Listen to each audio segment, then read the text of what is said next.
Live from Pride Fest today. So, That's gonna be interesting. very interesting. But, of course, with me right now, we have the one and the only legendary Onyx and myself, Sub-Zero. And we are coming to let you know about Kink 101. Keep going, bitch. For You the act most like part, you- we are going to have fun. We're going to give you guys some live demos today. Yes, I know, right? But before we get there, we're going to have a brief conversation to let you guys know about Kink 101. So, legendary. Yes. For the people, let's go into some quick Kink 101 topics. So, Okay. for you, what would you say qualifies as something that's Kink 101? So for me, there are a couple of things. Number one, make sure you have consent. Consent is sexy, baby. Always make sure you have consent.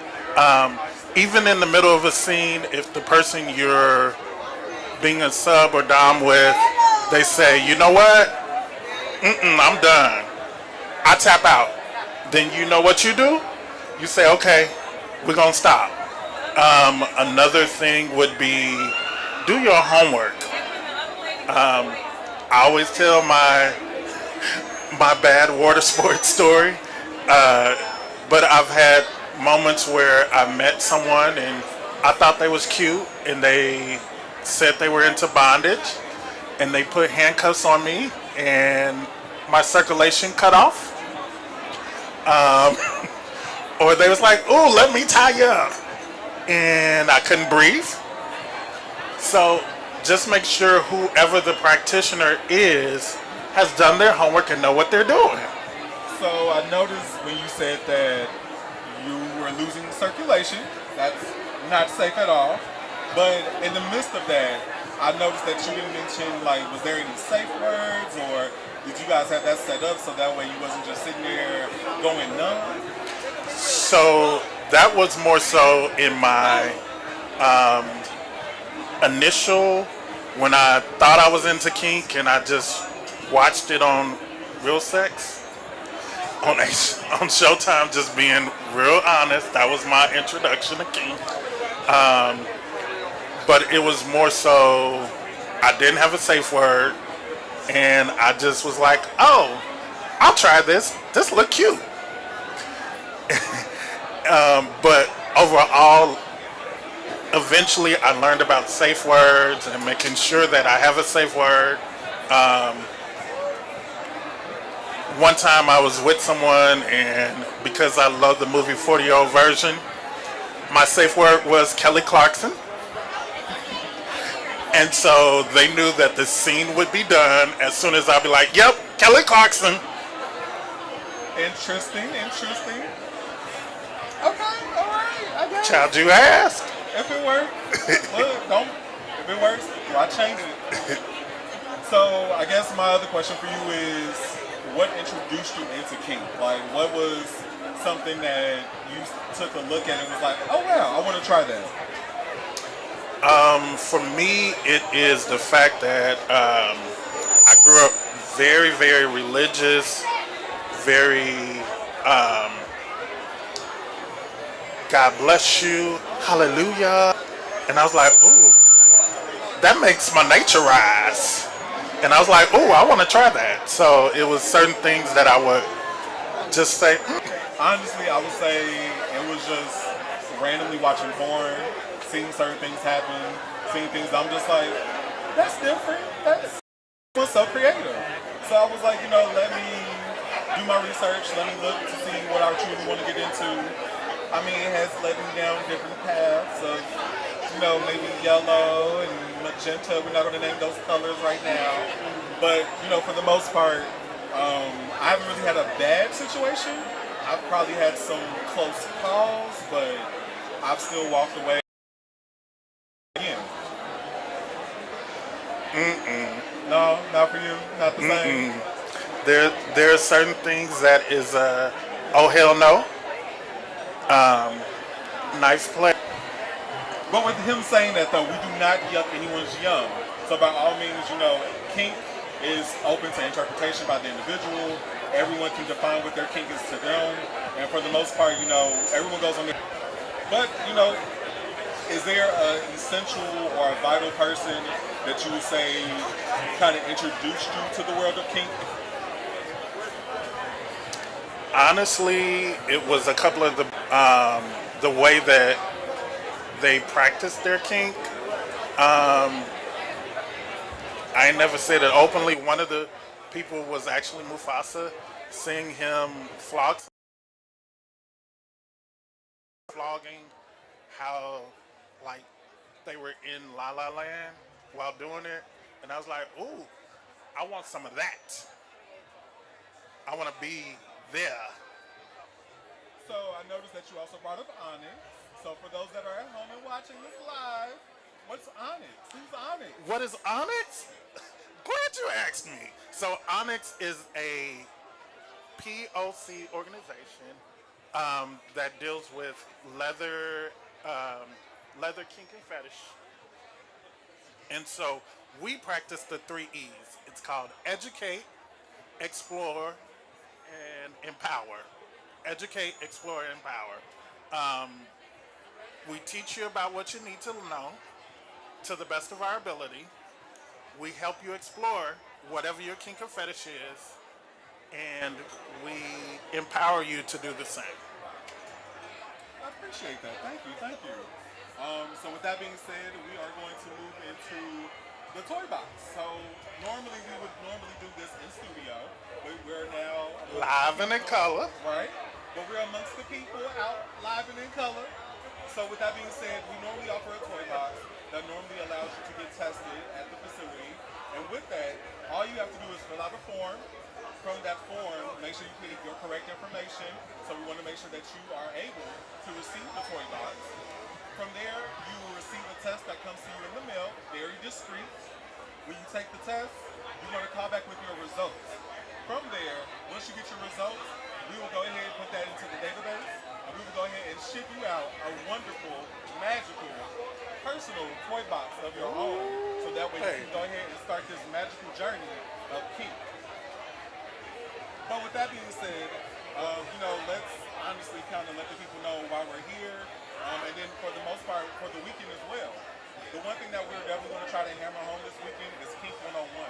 So being able to be in your safe space, being able to feel comfortable, confident, being able to enjoy what you like about, not always about penetration.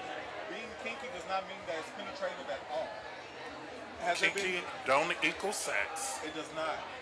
So I think one of the misconceptions is that people believe that you have to always have sex to be kinky, or that being kinky leads to sex. But honestly, I think some of the best moments I've had were non-penetrative and came from maybe being flogged, candle wax, water sports. So the one thing that we definitely want to make sure that you guys walk away with this weekend is a newfound understanding of what Kink 101 is and the basis of what that looks like. So today, we'll be doing an English version of everything, and then tomorrow, watch this, we'll be bringing it to you live and in color again from here, but in Espanol with some of our other brothers tomorrow. Now catch that. We bilinguals. So with that being said, I guess the question I have for you is, what would you define as some of the more basic introductory kinks? I would say spanking. I would also say sensory play. So, like for me, that's one of those things that make me say, "Oh my lord!" But it's like an intro thing. So, like, what people don't understand is it's just like someone who is blind, someone who's deaf. You take away one sense, the others are enhanced. And so that's what made me go deeper down the rabbit hole of kink. Got you. So for our viewers at home, what would you say would be something that would be...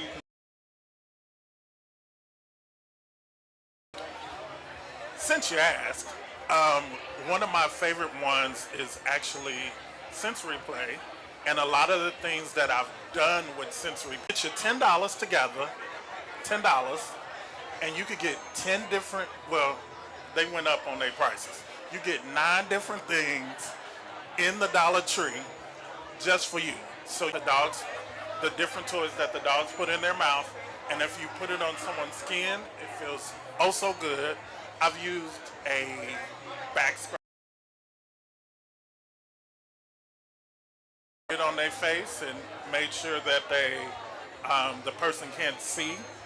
You get some rope, put it around their arms and put it around their feet. Honestly, you could even get some kitchen tools, not the ones you're gonna eat with. That I'll use a spatula. I've used the thing that you mash your potatoes with on someone, on their, to massage them and make them feel oh so good. Okay, look at you. So, hearing and knowing that you've done all of this, would you consider yourself to be a pro?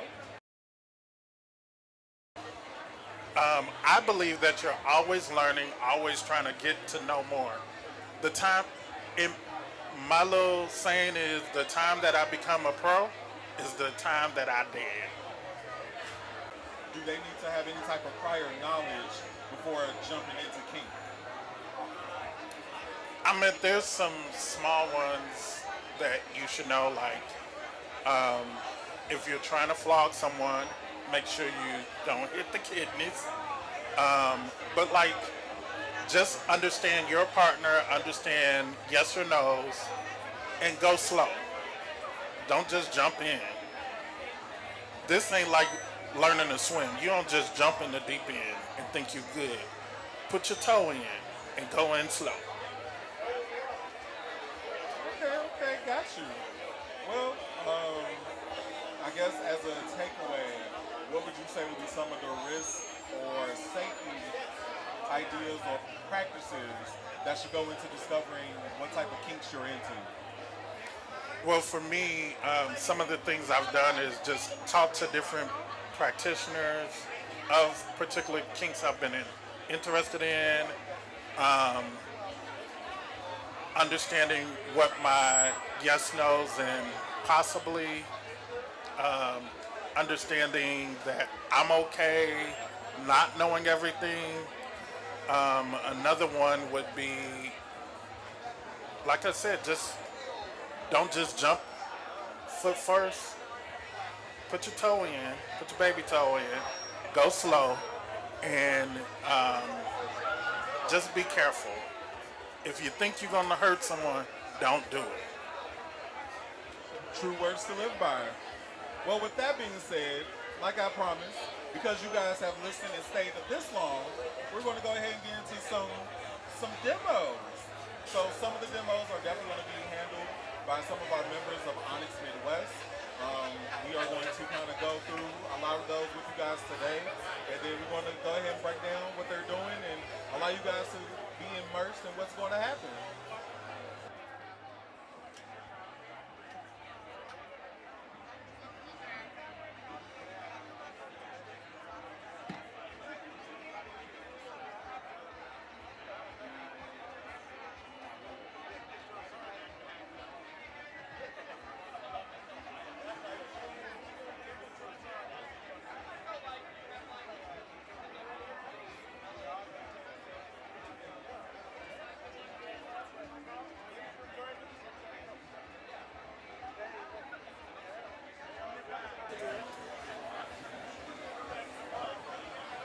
They'll be popping up in 3 minutes. So when it goes live, you can talk and then let the people know about your match. Did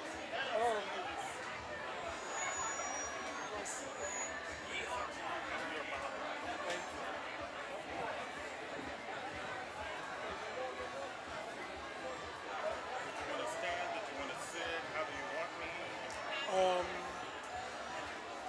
Actually, someone could place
Good afternoon, good afternoon.